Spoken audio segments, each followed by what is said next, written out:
Well, if you enjoy watching ski jumpers fly off crazy high jumps, then this is the weekend to be in Westby.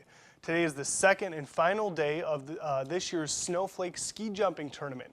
About 30 ski jumpers from around the world took off at speeds up to 60 miles per hour down a 450-foot hill. Take a look at that, just insane.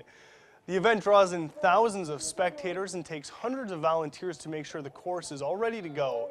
Now, last night's snowfall did create a little bit of last-minute work this morning, but organizers say it did not stop the event from being another huge success. It hampered a little bit because it took the hill crew to get the hill ready, so we didn't get much jumping before opening ceremonies, but everything's ready to go, so we're going to have some really great jumps and a great afternoon of ski jumping.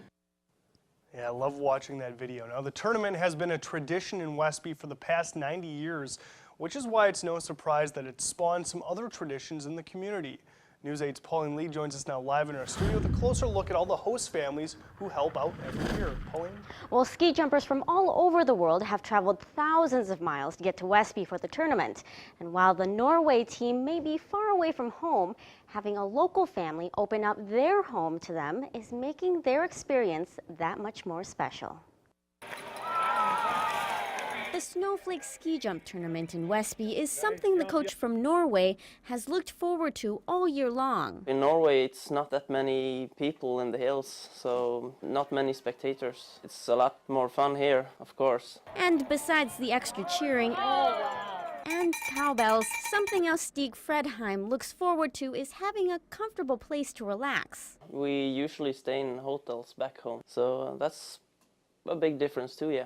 But I think it's awesome, yeah. As part of the tournament tradition, all of the skiers from around the world are paired up with host families living in the area. For some of these skiers, it's their first trip to America. It's big.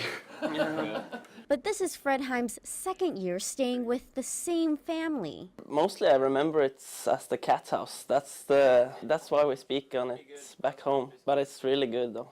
We like it, so. Love pets. Dan and Karen Ellefson and their many cats are opening up their home to provide the skiers with a place to sleep and eat. A home away from home, free of charge. They've done this for the past 10 years, maybe 11. It's kind of hard to remember. We've had Finland, Americans stay here, and Norwegians like 4 years, I think. 7 years. 7 years? Yeah. We try to go year after year, say, okay, who do we have that year? It's a chance for the Ellefsons to make new international friends around a sport they love, especially for Dan, who was a ski jumper back in the day. So yeah, once you get older, it hurts a little more when you fall. And Dan is kind of our inside man when we're here, because he knows everything about the hill and how the hill is and the tracks and everything, so.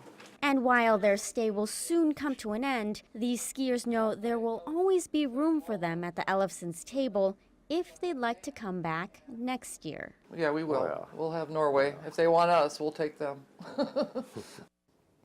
Now the Norwegian ski jumping team will leave Westby this Sunday. They'll head to Michigan for another tournament before heading back home to Norway later next week. So many stories to share. Thanks a lot, Pauline. Now, we will have some of the results coming up later in sports.